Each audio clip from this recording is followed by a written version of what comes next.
Welcome to another episode of The Brand Called You, a podcast and podcast show that brings you leadership lessons, knowledge, experience, and wisdom from thousands of successful individuals from around the world. I'm your host, Ashutosh Garg, and today I'm delighted to welcome an accomplished businessman and an author from India, Mr. Amit Bansal. Amit, welcome to the show. Thank you, Ashutosh ji, for having me on your show. Thank you. So as I said, Amit is a businessman, author, and a writer. He's an author of a book titled Overflow, Live the Life You Want. So, Amit, before we talk about your book, tell me a little bit about your own journey. My journey has been a very atypical journey of any person who has old Delhi roots, born into a joint family, wanting to go his own way, but was pivoted towards going the family way, and then finding my inner voice and finding my own life, lots of struggles, and then coming out on my own, and finally finding a voice. Okay. And let's talk now about your book, Overflow, Live the Life You Want. Overflow began as a letter to your daughter. What inspired you to transform that letter to a full-length book? During the Delta wave, we all lost a lot of people. My daughter was studying in the New York Film Academy in Los Angeles, doing a master's. And I thought, and I lost a couple of batchmates. And I thought, if something were to happen to me, would she even get to see me? And how would she remember me after 10, 15 years? So this letter was to her, telling her how I would want, to guide her in the path of life if I'm not there. So I wrote this letter and I gave it to her. And she says, I don't want it from you, Dad, unless and until you publish it.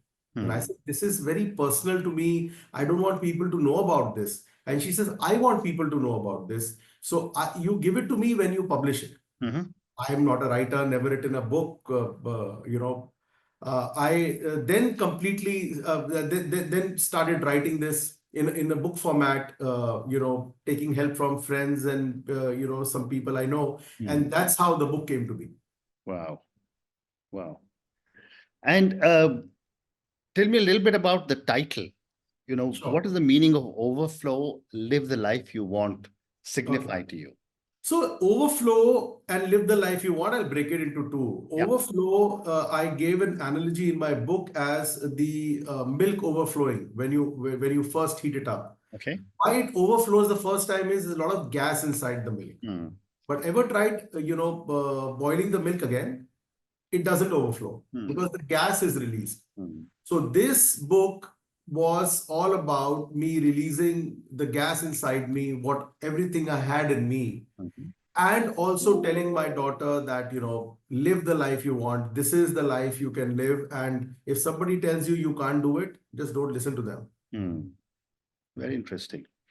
Your book, Amit, also touches on overcoming adversity, including difficult family dynamics. Tell me a little bit about this and how have these experiences shaped your approach to life? So difficult family dynamics actually tell you what you should not do. If somebody treated me I should not treat somebody like that because I didn't feel right. It actually helped me by telling me what is the right course I should take. What kind of a businessman I should become. What are the things in business that I should not do. Many a times in businesses, we are lured to take the shortcuts. It told me what kind of problems my father faced in his business while taking shortcuts that I should not take. I should look at the bigger picture. And how I should raise my child.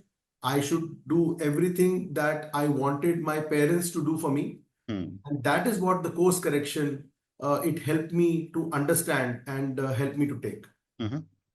And you talk about a lack of support from your father. How did you find the inner strength to rise above that? And before that, what kind of support were you seeking? What kind of support does any child seek from his father? If I am yours in my glory, that I am yours in your failure. Mm. Okay, I am your child. I Mm. will fail. I will win. I can't be only your child when I win. I have to be your child when I fail. So the support that anybody needs. I have Mm. actually my chapter in one of my book chapter is called Mehuna. Mhm. I'm there. And Mm. that is what you require from a parent. So Mm. I was battling with my health. I was battling for my daughter's custody from my first wife. And this is when I had my first purpose of life. I have to win her custody. And it became a mission. It gave me a purpose. It gave me a purpose to prove my father wrong. Mm. It helped me channelize my anger into motivation and something that I need to do. Mm. And you talk to me a little more about this inner strength you were able to develop to be able to rise above the lack of support. Yeah, because inner strength I was able to develop because I had nowhere else to go. Mhm. So I had to, it's a very funny thing that someone asked me one day that if I compare the love of your daughter and your hatred for your father, what is greater? And I'm not proud of the answer that I'm going to give. I was, I paused and I think I said, I hate my father more. Mm. And that is not a very proud thing to say. Correct. But that gave me the motivation that I got to prove him wrong. I have to Mm. find my own path. I have to break away. I have to raise my child and tell them this is how children can be raised. Mm. And that was a big motivation. That was something that I used to look forward to rising up the day and what's next in life. Mm. Very interesting. And Amit, what role has vulnerability played in your own personal book and in the creation, in your personal growth and in your creation of Overflow? I think this is the toughest question that you will ask me. I'm still vulnerable. Mm.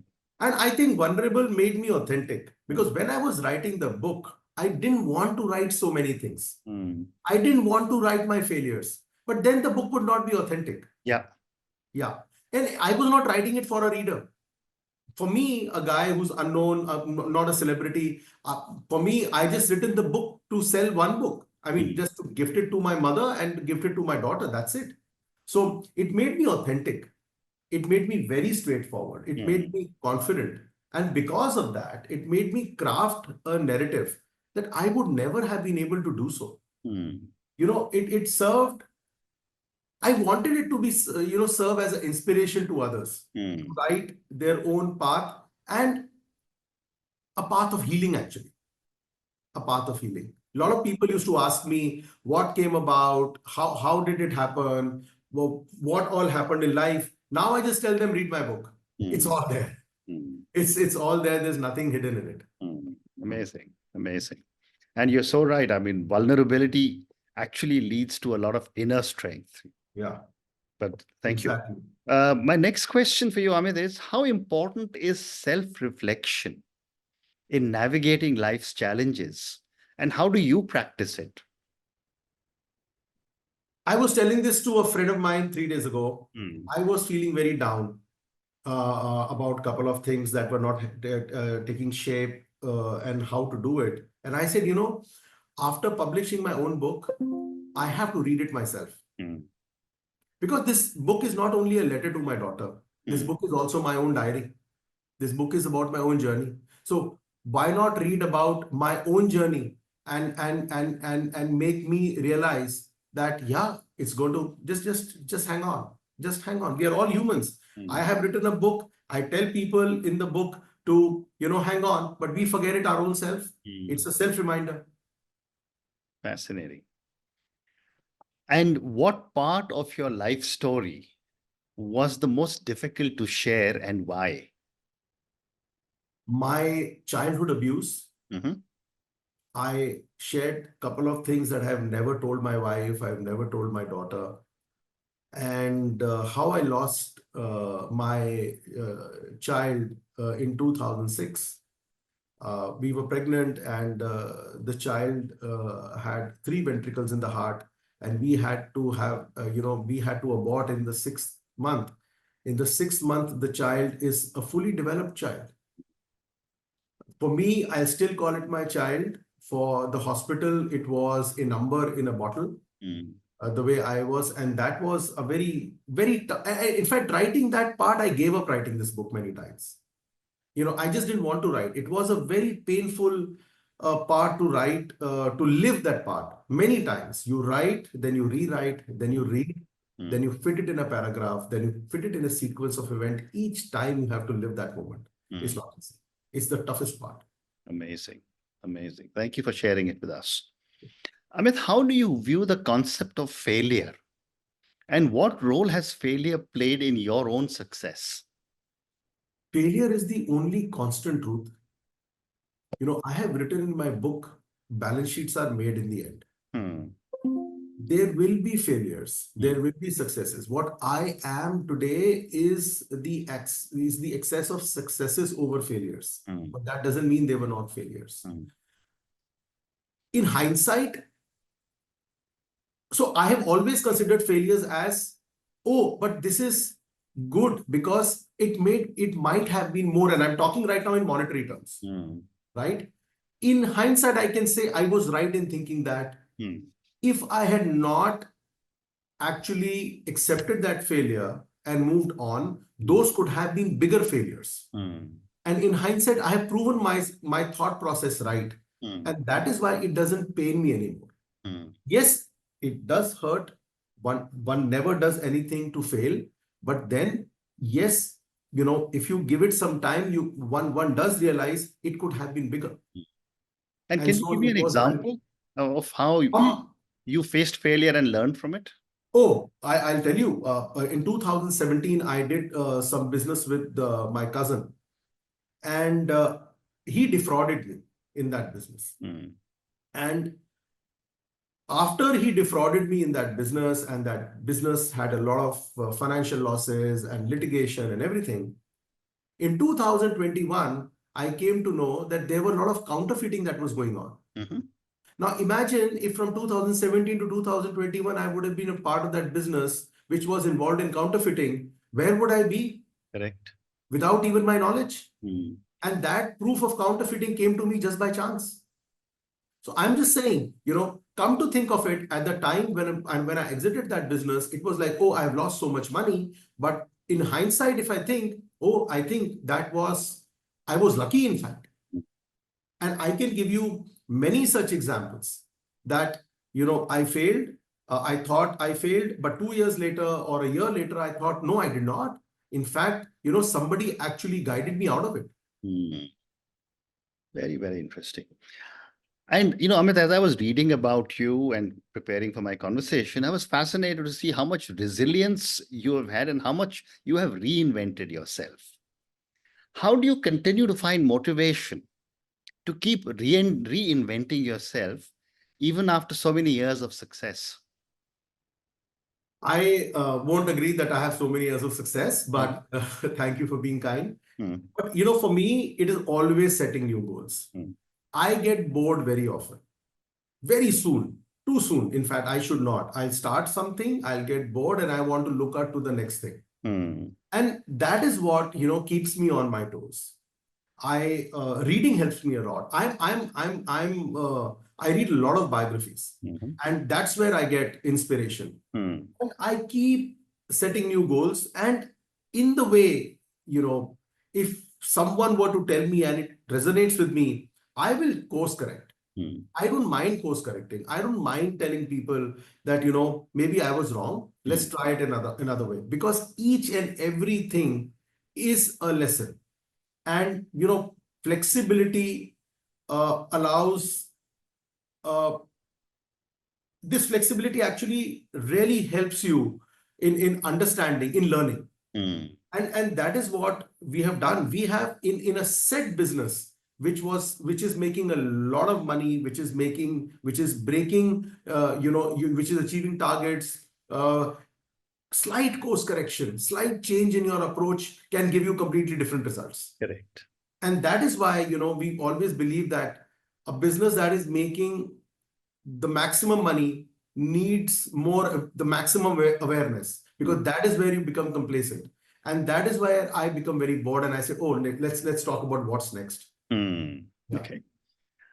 My next question is for you as an author, and I'm a published author of 9 books myself, and I always say that writing is a cathartic experience for me. Did you experience something similar while working on Overflow? It took a lot of load off my chest. See, writing in an environment, in a closed room environment, means I'm speaking and nobody is listening. And this is the only time when I can speak where nobody listens, and I can record what I speak. So I could, if somebody were to tell me to take a mic and talk about my book, I would not have been able to. It made me speak without anybody listening, is all I can say. It helped me deconstruct so many parts of my own life when I was writing. So let's take another example of a business decision I took. And when I was writing about that process, about those 15 days of my life that changed my life, I deconstructed those 15 days. I'm actually having goosebumps when I'm talking to you right now. So I deconstructed those 15 days, and then I stopped writing. I called up my office and I said, guys, we did something in 2011 which we completely forgot about. I think we need to do that again. And it helps you because now you are in a process, and it helped. It was a very objective process, I think. Amazing. Well said. And what life lessons do you wish you had learned earlier? And how could it have changed your own trajectory? I wish somebody could have told me the importance of the process, not the result. I wish somebody could have told me that the importance of 1 to 9 and not 0 and 10. I wish there were people standing by me to mentor me, that we all talk about result. What we forget is the process, and sometimes we get so disheartened we just leave the process.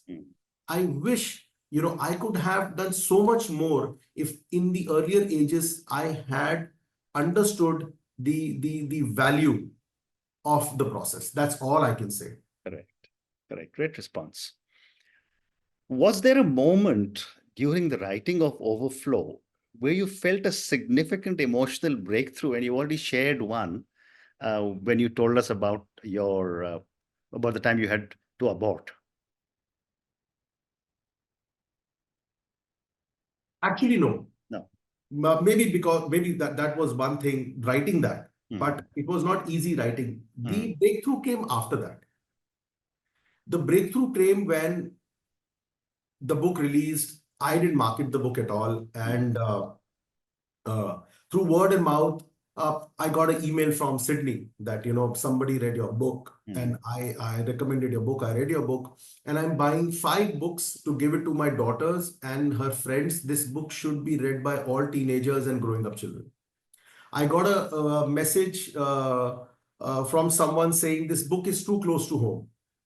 I got a message from someone saying, I wish you were standing besides me when I was reading the book. So all the breakthrough came from people, after they read the book, and they wrote to me. And these people, I don't know who they are. A lot of people, obviously, my friends, my relatives wrote to me and said, oh, we never knew this about you. Oh, did that happen? Yes, now we can understand why, such and such thing happened. But when you get, messages from people who you don't know, is a real, breakthrough that maybe I was able to, convey somebody, maybe I was able to inculcate in somebody to speak up. Amazing. So I have time for 2 more questions for you. Yes. What advice would you give to someone who feels stuck in life or in their career as you once did? I've written in my book, my grandfather used to say, faith is a journey. So this book is all about my daughter and my grandfather, what he gave me and what I'm giving to my daughter. Faith is not a religion. Faith is not a sermon. Faith is the belief that your time will come. Faith is a process. Faith is the victory. Faith keeps you working. and does not let you give up. Mm. This is the only advice I can give to my daughter, to everyone I know, to all the youngsters, that don't give up, Mm. because there is that moment of getting past the escape velocity, and Mm. just before that moment people give up, Mm. and that is what is important. To Correct. be to be to just keep walking the journey is very important. Very interesting. And you are so right about faith. And my last question to you, Amit, and this for the thousands of people who will listen to our conversation, what is one lesson you hope readers will take away from your book? This is my story. Hmm. Tell yours. Hmm. Liberate yourself. Hmm. Someone is waiting to hear from you and Hmm. tell his story. So just just say it all out. You know, now I don't now I don't bother about anything. After, this book has not only been read by my friends and family, this has been read by my business associates. Some of the very personal things that you don't want to share, but let it out, because till the time you don't let it out, somebody else will read it. So it might resonate with somebody else and he might let it out. I just wanted to start this process from my own self. It is very important to let it out. Fascinating. And on that note, Amit, and your amazing takeaway, liberate yourself by telling your story. Thank you so much for speaking to me about your own journey. I think I'm going to ask all our viewers and listeners to go and check out Amit Bansal's book, Overflow, Live the Life You Want. I think what started as a Can I set do of, this? yes, of course. Yeah. Uh, and this book started as a simple letter to your daughter during the times of COVID, and has evolved into a full-length book of life's lessons, which I'm sure a lot of people would love to read. Thank you for talking to me about so many different aspects of everyone's journey, which includes vulnerability, which includes self-reflection, which talks about failure, resilience, reinvention, and so many other lessons. And Thank you, finally, thank you Ashutosh. for what Thank your you so much. grandfather told you, which is about faith, which is faith is a journey. And I think those are a very powerful set of four words. Thank you for speaking to me, and Thank good. you so much. Thank you for listening to the Brand Called You videocast and podcast, a platform that brings you knowledge, experience, and wisdom of hundreds of successful individuals from around the world. Do visit our website www.tbcy.in to watch and listen to the stories of many more individuals. You can also follow us on YouTube, Facebook, Instagram, and Twitter. Just search for the brand called You.